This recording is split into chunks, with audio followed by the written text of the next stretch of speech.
आज के वीडियो में हम लोग क्लास 12 झारखंड बोर्ड के केमिस्ट्री 2025 के एग्ज़ाम को क्वेश्चन को सॉल्व करेंगे। तो पहला सेक्शन हम लोग ऑब्जेक्टिव बना रहे हैं। आप क्वेश्चन पे देख सकते हैं, ये झारखंड अधिविद्य परिषद केमिस्ट्री 2025 का क्वेश्चन है। आइए ऑब्जेक्टिव टाइप क्वेश्चन को देखते हैं।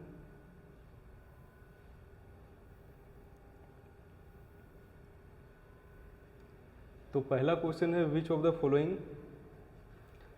Aqueous solution should have the highest boiling point.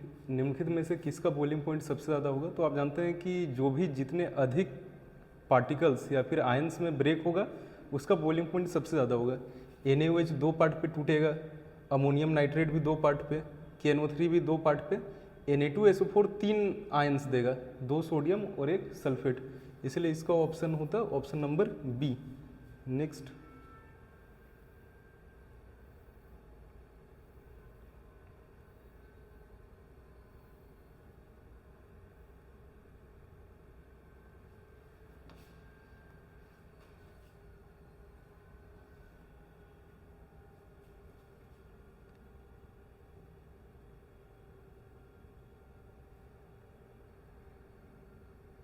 N example of colligative property of solution is. निम्नलिखित में से कौन सा कोलिगेटिव प्रॉपर्टी है। तो हम लोग सबको जानते हैं 4 कोलिगेटिव प्रॉपर्टीज होती हैं, जिनमें से हमें option number C elevation of boiling point दिया हुआ है, हिंदी में जिससे आप क्वथनांक में उन्नयन कहते हैं। अगला question, what is the molarity of a solution with mass of solute 10 kilogram और एंड 100 लीटर वॉल्यूम।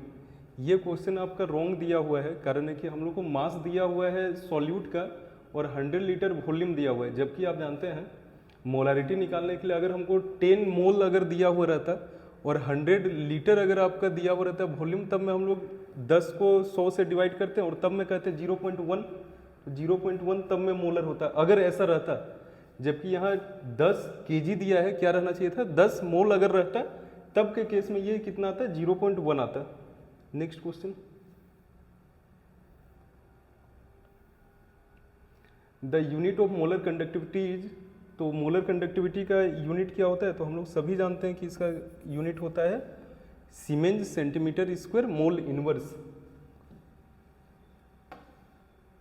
चलिए नेक्स्ट आते हैं, ये 4 था। 5 नंबर,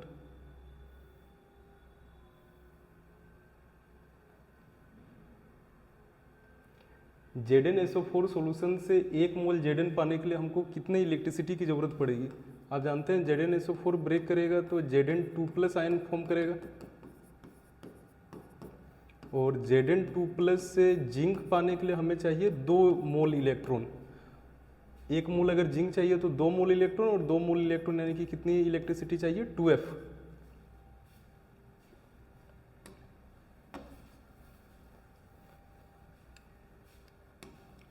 नेक्स्ट,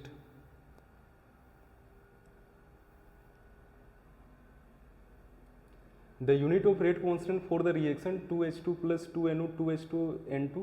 आप जानते हैं इक्वेशन देख के तो नहीं बता सकते, हम लोग रेट इक्वेशन देखकर बता सकते हैं। यहाँ से अगर इसको देखेंगे तो हमें दिख रहा है कि ये किस ऑर्डर का रिएक्शन है। तो ये ऑर्डर है, ये 1 और 2 3, और थर्ड ऑर्डर के लिए रेट कांस्टेंट का यूनिट होता है mole inverse to litre square second inverse, यानी ऑप्शन नंबर सी। नेक्स्ट,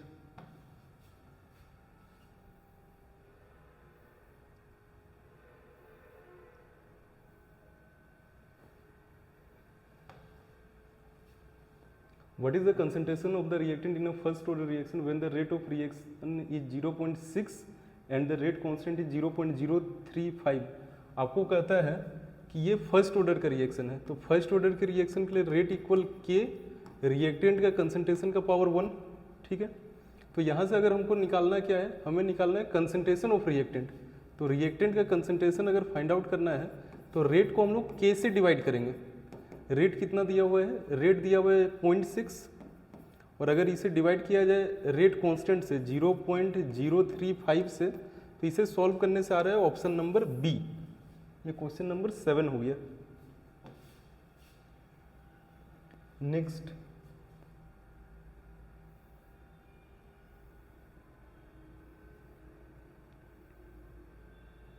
आपको बताना है इनमें से कौन सा आरएनएस इक्वेशन को रिप्रेजेंट करता है। तो आरएनएस इक्वेशन को रिप्रेजेंट करता है K equal A into E to the power minus A by R T. Next question आते हैं 9।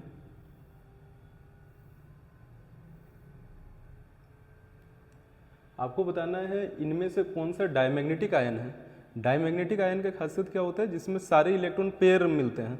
तो अगर आप इसे सॉल्व करेंगे तो वेनेडियम वाले में भी देखेंगे तो एक हमें अनपेड इलेक्ट्रॉन मिलेगा। वेनेडियम का एटॉमिक नंबर क्या है, वेनेडियम का एटॉमिक नंबर है 23, यानी कि यहाँ 3 अनपेड इलेक्ट्रॉन मिलेंगे 2+ पे। कॉपर पे भी अपने को एक अनपेड इलेक्ट्रॉन मिलेगा। मैग्नीज 3+ पे जाएंगे तो 4 अनपेड इलेक्ट्रॉन मिलेगा, जबकि स्कैंडियम पाएंगे तो 0 अनपेड इलेक्ट्रॉन मिलेगा, एक भी अनपेड इलेक्ट्रॉन नहीं मिलेगा। इसके कारण ऑप्शन नंबर होता है स्कैंडियम 3+। ये क्या है, डायमैग्नेटिक आयन है।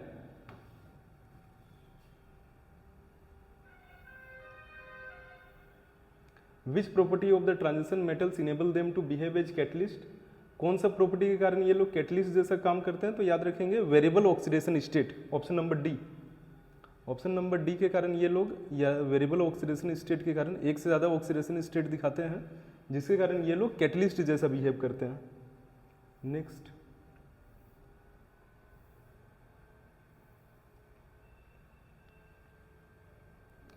ऑक्सीडेशन स्टेट लाना है,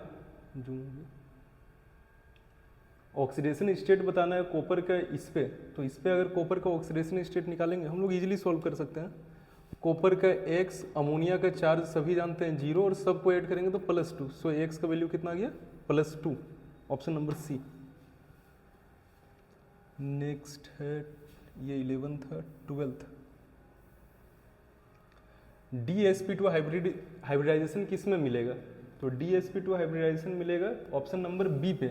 इसे सॉल्व कर सकते हैं। इस पे दिखेगा कि D में एक ऑर्बिटल मेरा खाली रहेगा, तो D फिर आगे S का और 2 P का, कारण इसका कोऑर्डिनेशन नंबर 4 का है। तो इसमें क्या मिलेगा, DsP2 मिलेगा।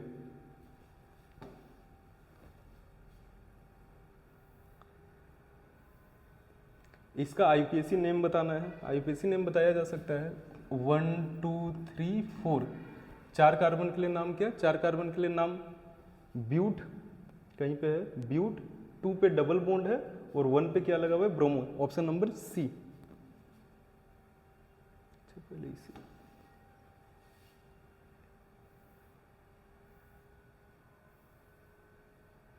इन which medium does Finkelstein reaction takes place. Finkelstein reaction किस मीडियम में होता है, तो सभी जानते हैं in the presence of dry acetone, या ड्राई एसीटोन में रिएक्ट करता है, option number C. The test use to distinguish between primary, secondary and tertiary alcohol. Primary, secondary, tertiary alcohol को डिस्टिंग्विश करने के लिए Lucas test, option number B 15। Ethyl alcohol को जब कभी भी कॉपर 573 केल्विन पे रिएक्ट कराएंगे तो हम लोग जानते हैं रेड हॉट रिड्यूस्ड कॉपर से रिएक्ट कराने से होता है डीहाइड्रोजनेशन, और इससे बनता है, अगर प्राइमरी अल्कोहल है तो एल्डिहाइड, जितने कार्बन का है 2 कार्बन का aldehyde acetaldehyde, option number A 16। 17 which reaction is use to preparation of symmetric and asymmetric ethers. तो किसका यूज किया जाता है, आप जानते हैं विलियमसन सिंथेसिस से सिमेट्रिक ईथर्स भी फॉर्म किया जा सकता है, एसिमेट्रिक ईथर्स भी फॉर्म किया जा सकता है।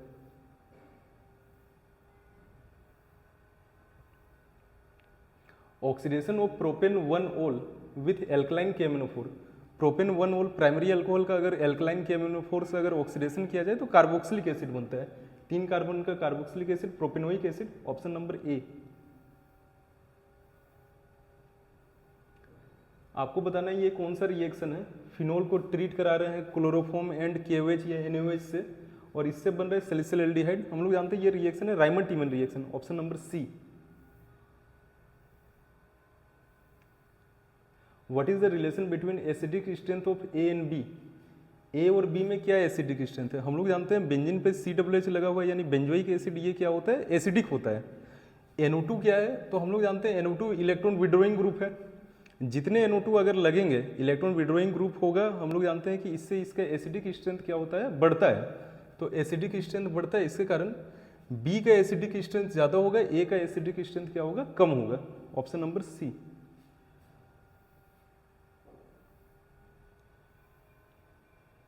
C6H5 C1H2 बेंजेमाइड को ब्रोमीन NaOH के साथ हीट करेंगे तो हम लोग जानते हैं ये हंसडीकर रिएक्शन है।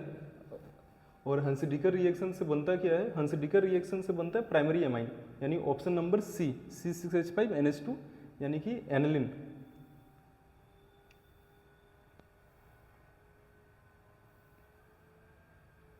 The test which is use to distinguish between primary amine and secondary amine. Primary amine और सेकेंडरी अमाइन को डिस्टिंग्विश करने के लिए आपको पता है carbylamine test, primary amine carbylamine test देता है, सेकेंडरी नहीं देता है, ऑप्शन नंबर बी।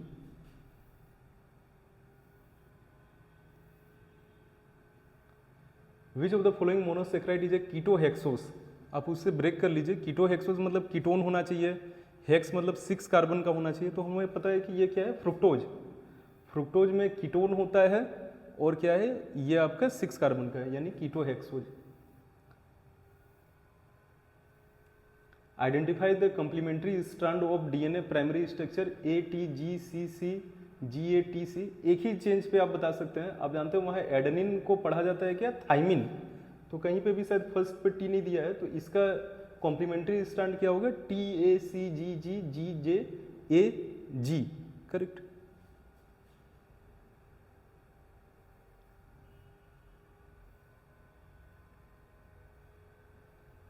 ये था क्वेश्चन नंबर 25।